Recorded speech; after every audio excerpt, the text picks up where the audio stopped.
രാവിലെ പോയതാ, ഇപ്പോഴാ മടങ്ങി വരുന്നത്. ഇതിപ്പോ ഒരു ഭ്രാന്താലയം പോലെ എനിക്ക് തോന്നുന്നത്. അതുകൊണ്ട് ഇപ്പോഴാ മടങ്ങി വരണമെന്ന് മനസ്സ് പറഞ്ഞത്.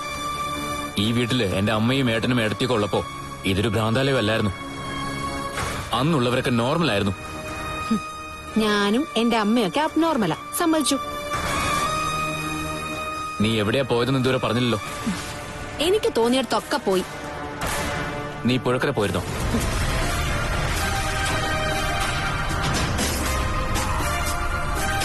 ഇല്ലാന്ന് പറയ്. അങ്ങനെ പറയേണ്ട കാര്യം എനിക്കില്ല. ഞാൻ അവിടെ പോയിരുന്നു. ഒറ്റയ്ക്കാണോ പോയത്?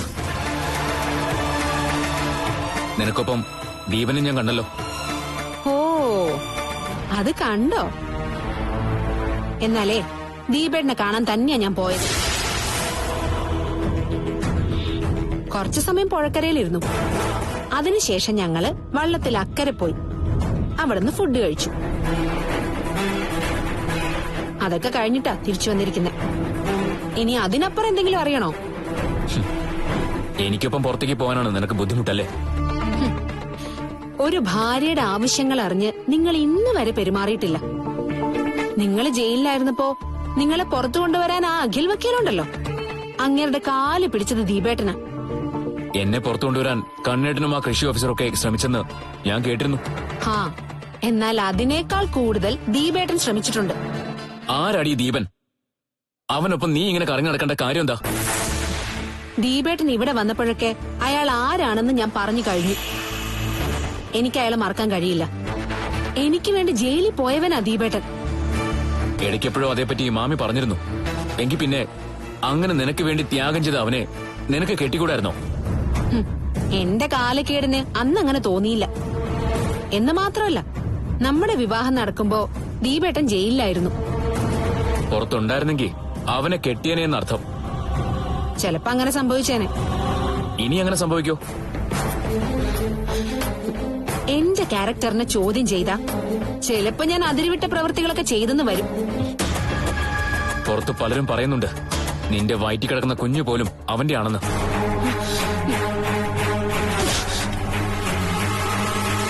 ആരാ അത് പറഞ്ഞത്? പറ, ആരാന്ന് പറഞ്ഞെന്ന്. മറ്റുള്ളവർ പറഞ്ഞൊന്നും ഞാൻ വിശ്വസിച്ചിട്ടില്ല. നീ ഇങ്ങനെ അവനൊപ്പം കറങ്ങി നടക്കുന്നോണ്ടാണ് ആൾക്കാർ അതും ഇതും പറയുന്നത്.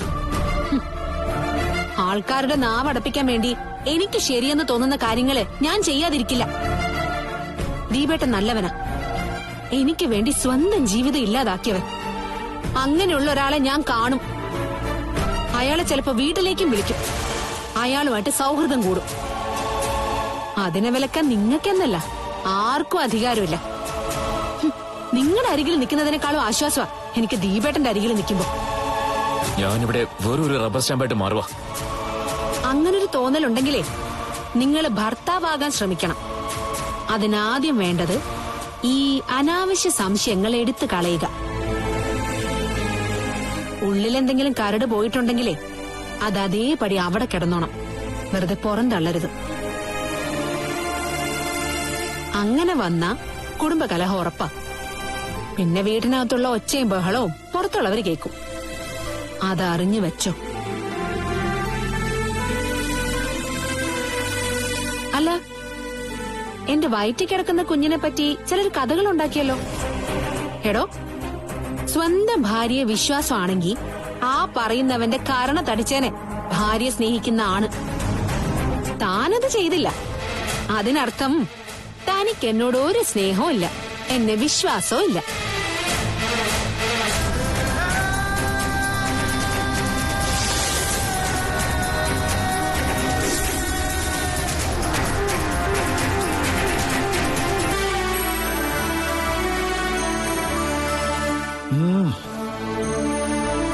അവിടെ പലഹാരമായിട്ട് ചെന്നാ എന്താ ഉണ്ടാവുമെന്ന് മോക്കറിയാവുന്നല്ലേ. പിന്നെ എന്തിനാ ഇത്ര കഷ്ടപ്പെട്ട് ഇതെല്ലാം ഉണ്ടാക്കി അങ്ങോട്ട് കൊടുത്തുവിട്ടെ?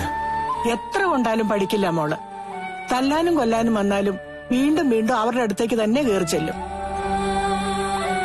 സന്തോഷമുള്ള ഒരു കാര്യമല്ലേ കേട്ടത്. അതുകൊണ്ടാ പലഹാരം ഉണ്ടാക്കി കൊടുത്തു വിട്ടത്. കുഞ്ഞു ജനിച്ചില്ല, അതിനു മുമ്പേ അവക്ക് അഹങ്കാരം തുടങ്ങി. വിജിതയെ പോലെ ഒരുത്തി തന്നെയാ. വിജിതയെ പോലെ വേറെ ആരും ഉണ്ടാവില്ല അമ്മേ. അവൾ ഉണ്ണിയോടൊപ്പം ജീവിച്ചിട്ട് ദീപന്റെ കുഞ്ഞിനെ അമ്മയാകാൻ പോവില്ലേ? അതൊരു വല്ലാത്ത തൊലിക്കിട്ടിയാ. മോള് പലഹാരം ഉണ്ടാക്കിയപ്പോഴേ എനിക്കറിയായിരുന്നു ഇത് ഞങ്ങളൊക്കെ തന്നെ കഴിക്കേണ്ടി വരുമെന്ന്. എന്തായാലും മോളൂടെ പോവാതിരുന്നത് നന്നായി. ആ അങ്ങനെ പോയിരുന്നെങ്കിലേ ചേട്ടനും അനിയനും കൂടി തല്ലുണ്ടാക്കേണ്ടി വന്നേനെ. കാർത്തൂനെ കണ്ടാ പിന്നെ ചേട്ടത്തി എന്ന് പറയുന്നുള്ളൂ പിടിച്ച് തള്ളുവല്ലോ. ഏട്ടത്തി നന്നായി പാചകമൊക്കെ പഠിച്ചു കഴിഞ്ഞുന്നാ അമ്മ പറഞ്ഞത്. കറികളൊക്കെ അമ്മയെ കൊണ്ട് ടേസ്റ്റ് ചെയ്യിപ്പിച്ചിട്ടാ വിട്ടത്. ഞാൻ ഉണ്ടാക്കുന്ന കറി പോലെ ഉണ്ടെന്ന് അമ്മ പറഞ്ഞു. അങ്ങനെങ്കിൽ അതിനകത്ത് എന്തോ കള്ളക്കളിയുണ്ട്.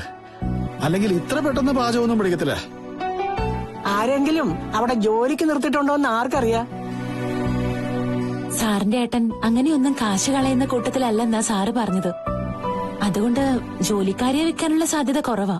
ഏതായാലും നിങ്ങളിങ്ങ് പോന്നോണ്ട് അത്രയും മെച്ചം ഉണ്ടായല്ലോ. ശരിയാ, അതുകൊണ്ട് പാചകം പഠിച്ചു. ഇപ്പതേ അമ്മയാനും പോന്നു. അതുകൊണ്ട് ഇനി പറഞ്ഞു നടക്കും. അനിയനും ഭാര്യയും അമ്മായിയമ്മയൊക്കെ പടിയിറങ്ങി പോയത് അവരുടെ നല്ല കാലത്തിനാണെന്ന്. പിന്നെ ചെറിയൊരു അപകടം ഏട്ടത്തിക്ക് ഉണ്ടായിട്ടുണ്ട്. ആണോ? എന്തു പറ്റി മോളെ? അവിടെ കുഞ്ഞു പോയോ? കുഞ്ഞൊന്നും പോയിട്ടില്ല. ബാത്റൂമില് ഏട്ടത്തി തെന്നി വീണു. കൈയുടെ കുഴ ചെറുതായി തെറ്റിയിട്ടുണ്ട്. ഇപ്പൊ പ്ലാസ്റ്റർ ഒക്കെ ഇട്ടിരിക്കുവാ. അതൊരു നല്ല വാർത്തയാണല്ലോ. ആ കൈ കൊണ്ടേ മോളെ ഒരുപാട് ഉപദ്രവിച്ചില്ലേ? അതുകൊണ്ട് മിക്കവാറും കൈയുടെ കുഴ തെറ്റുകയെ എല്ല് പൊട്ടുകയെ ഒക്കെ ചെയ്യും. അങ്ങനെയൊന്നും പറയാതെ അമ്മേ. ഞാൻ പറഞ്ഞില്ലെങ്കിലും സംഭവിക്കാനുള്ളത് സംഭവിക്കും മോളെ. അതെ, ഇനിയിപ്പോ വിശേഷങ്ങൾ ഒരുപാടുണ്ടാവും. 7-ാം മാസം വരാൻ പോവാ. ആ സമയത്തൊന്നും അങ്ങോട്ട് പോണ്ട. അവരെങ്ങനെയെങ്കിലും ജീവിച്ചോട്ടെ. നമ്മള് ഗുണത്തിനും ദോഷത്തിനൊന്നും അങ്ങോട്ട് ചെല്ലണ്ട. അല്ലെങ്കിൽ തന്നെ ഇപ്പോഴത്തെ പിള്ളേർക്കൊക്കെ ഇതാ ഇഷ്ടം. ഭർത്താവും കുഞ്ഞുങ്ങളും മാത്രമുള്ളൊരു ജീവിതം. മോൾ എന്തായാലും മോളുടെ കടമകളൊക്കെ ചെയ്യണം. ആരുണ്ട്, അമ്മയ്ക്കാണെങ്കിലും അപ്പച്ചിക്കാണെങ്കിലും ഒരു അവശതയോ ബുദ്ധിമുട്ടോ വന്നാ അവർക്കൊപ്പം നിൽക്കണം. അത് പിന്നെ നീ പറയേണ്ട കാര്യമുണ്ടോ കണ്ണ? ദ്രോഹിച്ചവരെ പോലും മോള് വെറുപ്പിച്ചിട്ടില്ല. പിന്നെ സഹായിച്ചവർക്കൊരു തടസ്സം ഉണ്ടാകുമ്പോ കണ്ടില്ലെന്ന് അടിക്കുവോ? ദേ, അരുണിന്റെ ഏട്ടത്തിക്ക് വിശേഷമായി. അത്തരം സന്തോഷമുള്ള വാർത്തകളൊന്നും മോള് കേൾപ്പിച്ചില്ല. മോളുടെ ഒരു കുഞ്ഞിന് വേണ്ടി ഞങ്ങള് കാത്തിരിക്കുക.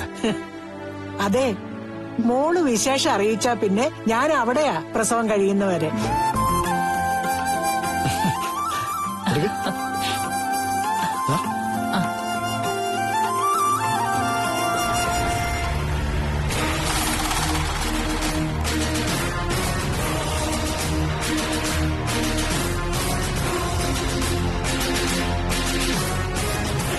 ആഹാ, ഇതാരായി വന്നിരിക്കുന്നേ?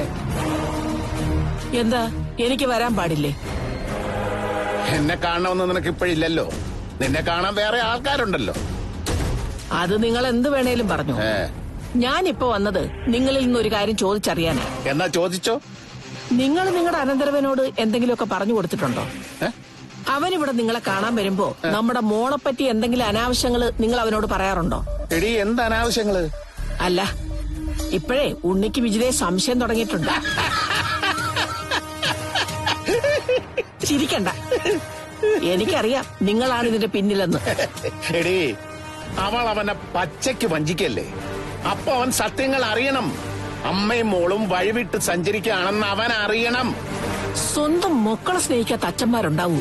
മോളെയും ഭാര്യയൊക്കെ ഒരുപാട് സ്നേഹിച്ചവനാടി ഞാൻ. എന്നിട്ട് നീയൊക്കെ എനിക്ക് തിരിച്ചു തന്നത് എന്താ? എടി, ഞാൻ ജയിലിൽ നിന്ന് പുറത്തിറങ്ങിയാൽ എനിക്ക് കിടപ്പാടമില്ല, സമ്പാദ്യമില്ല, ഭാര്യ പോലും ഇല്ല. നിങ്ങളുടെ കയ്യിലിരിപ്പ് മോശാ മനുഷ്യനെ. അതുകൊണ്ട് നിങ്ങൾക്ക് ആരും കാണില്ല.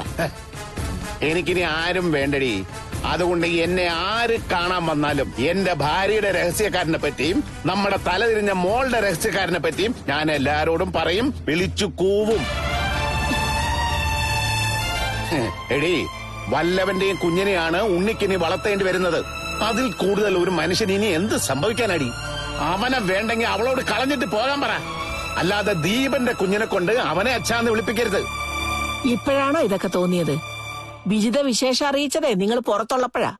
അന്ന് എന്നേക്കാൾ കൂടുതൽ അവനോട് കള്ളം പറഞ്ഞത് നിങ്ങളാ. എടി, അതൊക്കെ തെറ്റായി പോയെന്ന് എനിക്ക് ഇപ്പൊ മനസ്സിലായി.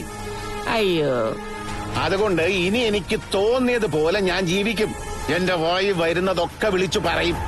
നിങ്ങളെ ജയിൽ പുള്ളികൾ ആരെങ്കിലും തല്ലി കൊന്നാ മതിയായിരുന്നു.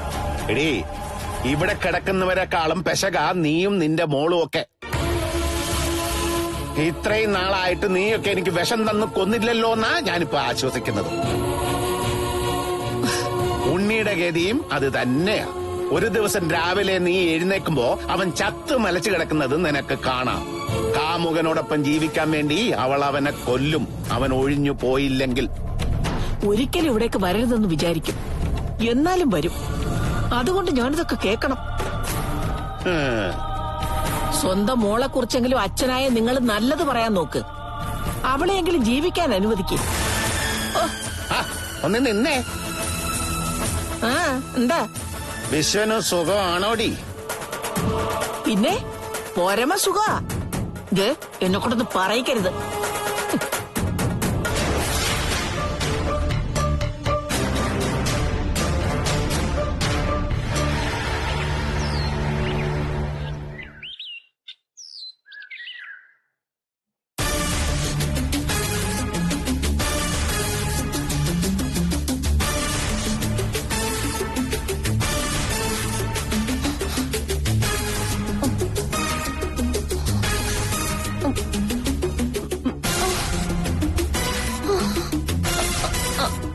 ആനന്ദേട്ടാ,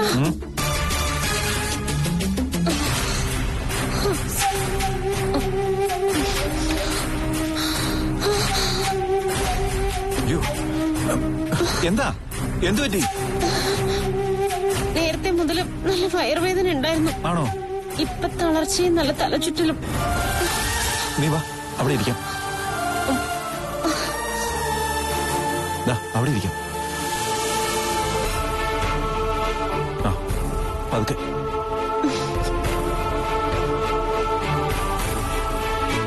മഞ്ജു, എന്താ പറ്റിയേ? ഇന്നലെ രാത്രി മുതലേ സുഖമില്ലായിരുന്നു അനന്തേട്ടാ.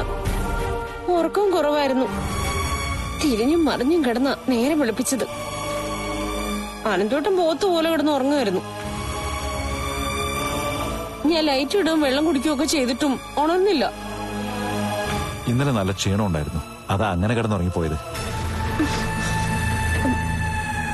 എന്റെ കുഞ്ഞിന് എന്തെങ്കിലും സംഭവിക്കുമെന്ന് എന്റെ പേടി. ഏയ്, അങ്ങനെയൊന്നും വരില്ല. ഈ സമയത്ത് ഇതുപോലെയുള്ള തളർച്ചയൊക്കെ ഉണ്ടാവുമെന്ന് ഡോക്ടർ പറഞ്ഞല്ലോ. എന്നാൽ ഇത് ഇത്തിരി കൂടുതലാ. നിന്റെ വയറുവേദനയൊക്കെ മാറിയോ? ഇല്ല, കട്ടനകത്ത് നാരങ്ങ പിഴിഞ്ഞു കുടിച്ചായിരുന്നു, എന്നിട്ട് ഒരു കുറവുമില്ല. സാധാരണ അതുകൊണ്ട് ഇത് തീരുന്നതാ. എന്തോ കുഴപ്പമുണ്ട് അനന്തേട്ടാ. ഒരു കാര്യം ചെയ്യാം, ഞാൻ ജീവൻ ഡോക്ടറെ ഒന്ന് വിവരം അറിയിക്കാം. വേഗം വേണം. ഹോസ്പിറ്റലിൽ പോണെങ്കിൽ എത്രയും പെട്ടെന്ന് പോണം. മിക്കവാറും പോവേണ്ടി വരും. അതുപോലെ തളർച്ചയുണ്ട്. ജലാംശം ഒരുപാട് ശരീരത്തുനിന്ന് പോയി കഴിഞ്ഞു. ആ ശരി, ഞാൻ ഇപ്പൊ തന്നെ വിളിക്കാം. നീ ഇവിടെ ഇരിക്കും.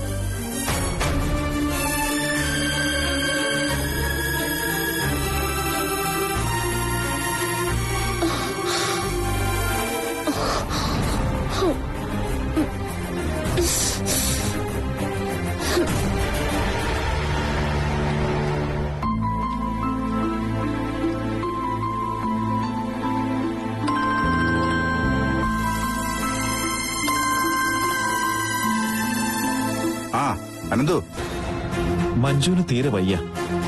നല്ല തളർച്ചയും വയറുവേദനയൊക്കെ ഉണ്ട്. എത്രയും പെട്ടെന്ന് അലിക്ബാൽ ഹോസ്പിറ്റലിലേക്ക് കൊണ്ടുപോക്കോ. എനിക്ക് ഏറെ അടുപ്പുള്ള ഹോസ്പിറ്റലാ. ഞാൻ അങ്ങോട്ട് വന്നോളാം. ശരി ഡോക്ടറെ. ആ, ഒട്ടും താമസിക്കരുത് കേട്ടോ. ഞാൻ അവിടുത്തെ ഗൈനക്കോളജിസ്റ്റിനോട് വിളിച്ച് വിവരം പറഞ്ഞോളാം. ശരി ഡോക്ടർ. ശരി. എനിക്കൊന്ന് അലിക്ബാൽ ഹോസ്പിറ്റൽ വരെ ഒന്ന് പോണം. ആ മഞ്ജുവിന് തീരെ വയ്യ. മഞ്ജുവിന് തീരെ വയ്യെങ്കിൽ അവിടെ ചെന്നാ ഡോക്ടർമാർ നോക്കത്തില്ലയോ? ആ കുട്ടി എന്റെ പേഷ്യന്റാ. എന്നാ പിന്നെ ഇങ്ങോട്ട് വരാൻ പറഞ്ഞോളായിരുന്നു. എന്തെങ്കിലുമൊക്കെ ടെസ്റ്റ് നടത്തണമെങ്കിൽ ഇങ്ങോട്ട് വന്നാ പറ്റില്ലല്ലോ. മഞ്ജുവിന് നല്ല തളർച്ചയുണ്ട്, വയറുവേദനയും. അപ്പൊ അടുത്തുള്ള ഹോസ്പിറ്റലിൽ കൊണ്ടുപോകുന്നല്ലേ നല്ലത്. എന്നാ പിന്നെ അങ്ങനെ ആയിക്കോട്ടെ. ആ, ഞാൻ പോയിട്ട് വരാം. ഇന്ന് അപ്പോയിന്റ്മെന്റ് എടുത്ത പേഷ്യൻസിനോടൊക്കെ വരണ്ടാന്ന് പറഞ്ഞേ. ശരി.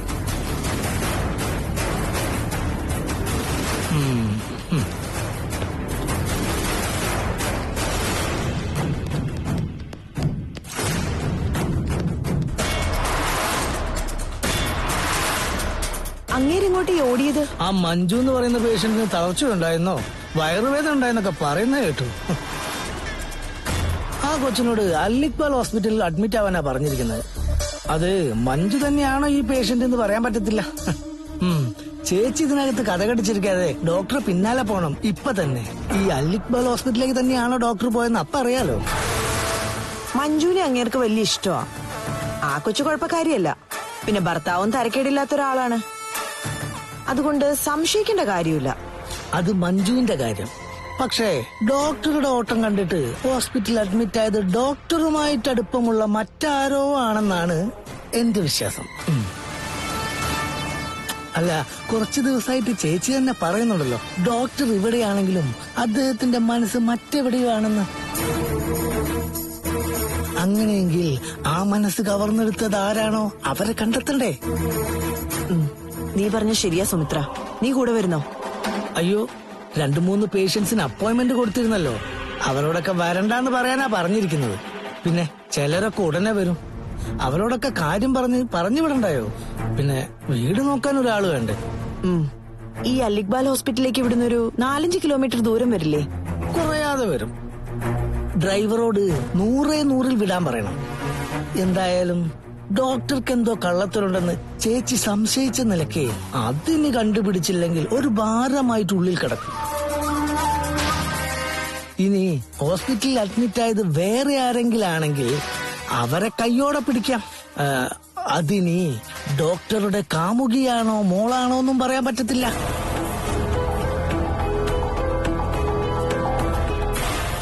ഡോക്ടർക്കിപ്പോ സ്വപ്നം കാണല് കൂടുതലാ. അതുകൊണ്ട് ചിലപ്പോ ഇന്ന് അതിന്റെ കാരണം കണ്ടെത്താൻ കഴിഞ്ഞേക്കും. ഞാൻ പോയിട്ട് വരാം.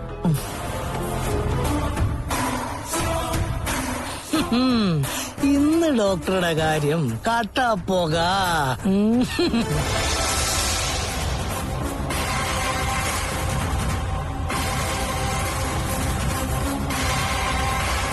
അവളെ കാണാൻ പോവായിരിക്കും കാർത്തൂനെ. ചിലപ്പോ പോയിന്ന് വരും. അതിന് നിനക്കെന്താ? എന്നാ പിന്നെ അവിടെ തന്നെ താമസിച്ചുകൂടായിരുന്നോ? എന്തിനാ ഇത്രയും ദൂരം യാത്ര ചെയ്ത് പോയിട്ട് വരുന്നത്? അതെന്ത് വേണോന്ന് ഞാൻ തീരുമാനിച്ചോളാം.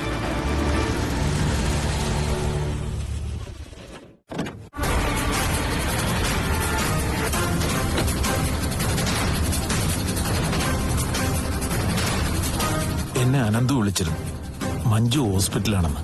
അയ്യോ, അവൾക്ക് എന്തു പറ്റി? ചെറിയ തളർച്ചയും വയറുവേദനയൊക്കെ ഉണ്ടായെന്നാ പറഞ്ഞത്. ചേച്ചിക്ക് എന്തുണ്ടായില്ല, അമ്മയ്ക്കെന്താ? അമ്മയ്ക്ക് അതൊന്നും വലിയ ഷോക്കല്ല. അമ്മയാകാൻ പോകുന്ന ചേച്ചിയെ കാണുന്നതിനേക്കാൾ താല്പര്യം വേറൊരുത്തിയുടെ അരികിലേക്ക് പോകുന്നതാ. നിന്റെ ചേച്ചിയുടെ അരികിലേക്ക് ഞാൻ എത്രയോ തവണ പോയി. അമ്പലത്തില് പ്രസാദമായിട്ട് പോയപ്പോ അത് വാങ്ങിച്ചിട്ട് വലിച്ചെറിയ ചെയ്തത്. ഏതായാലും ഹോസ്പിറ്റലാണെന്ന് അറിഞ്ഞ സ്ഥിതിക്ക് അവിടെ വരെ പോണം താൻ. അതെന്നോട് പറയണു ശരത്തേട്ടാ. ഞാൻ അമ്പലത്തിലേക്ക് പോവാൻ വേണ്ടി ഇറങ്ങിയതാ, എന്റെ 3 മക്കൾക്കും വേണ്ടി പ്രാർത്ഥിക്കാൻ. 3 മക്കളോ? അതെ, എനിക്കിപ്പോ 3 മക്കളാ. ശരത്തേട്ടനും അങ്ങനെ തന്നെയാ. അല്ലെങ്കിൽ ചോദിച്ചു നോക്ക്. അനന്തുവിനെ അരുണിനെ ഞങ്ങൾ മക്കളായിട്ടാ കണ്ടിട്ടുള്ളത്. അപ്പൊ പിന്നെ അവരുടെ ഭാര്യമാരും അങ്ങനെ തന്നെയാ. അതിലൊരാള് ഞങ്ങളുടെ മോളാണ്. പിന്നെ അരുൺ വിവാഹം കഴിച്ച കാർത്തൂനെ മോളായി കാണുന്നതില് എന്താ തെറ്റ്? അപ്പൊ ഞാനായിരിക്കും പുറമ്പോക്ക്. സ്വയം അങ്ങനെ തീരുമാനിച്ചാ ഞങ്ങൾക്ക് എന്ത് ചെയ്യാൻ പറ്റും?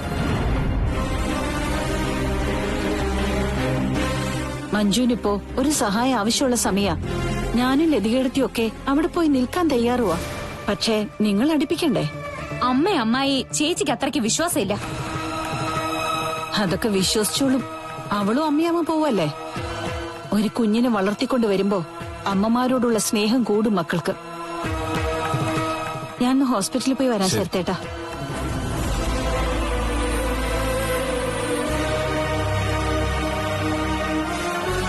നീ നിന്റെ ഇപ്പോഴത്തെ അമ്മയെ ഇഷ്ടപ്പെടുന്നില്ല. എന്നാൽ എന്റെ കാര്യം അങ്ങനല്ല. എന്നെ അംഗീകരിക്കുന്ന മോളുടെ അമ്മയെ ഇപ്പോഴാണ് എനിക്കിഷ്ടം. അത് അച്ഛന്റെ കാര്യം. പക്ഷെ എന്ന് തൊട്ട് കാർത്തൂനെ അമ്മ സ്നേഹിച്ചു തുടങ്ങിയോ അന്ന് മുതല് അമ്മ ഞങ്ങളുടെ എതിർപക്ഷത്താ. സ്വന്തം മക്കളെക്കാളും അന്യർക്ക് അച്ഛനമ്മമാർ പ്രാധാന്യം കൊടുത്താ മക്കൾ അവരെ വെറുത്തു പോവും. അതില് വലിയ അത്ഭുതമൊന്നുമില്ല.